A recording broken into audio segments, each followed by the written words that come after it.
Kui me õpime, siis meil on langused ja tõusud ja kui nad õpivad vaimsus, siis nad arvavad, et nad saavad tiivad ja lendavad kuhugi pilvedesse, kuid kahjuks seda ei juhtu, sest elu on täis tõuse ja mõõnu ja kabalaas läbitseb neid väga palju.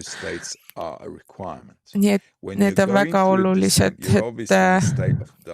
et kui sa läbid seda, siis sa oled pimeduse seisundis, siis sa pead hoidma kinni oma raamistikust.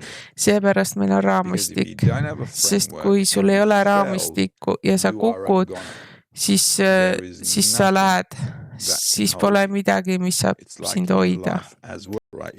Ka meie töökohtades on nii, et kui me õpime midagi, siis me hakkame seda tegema ja siis kui me hakkame tegema seda üha rohkem ja rohkem, vaatamata sellele, et me näeme raskusi, me muutume eksperdiks sellel alal. Sel ajal, kui see võtab aega ja ma läbin langusi, siis ma pean jälgima, et ma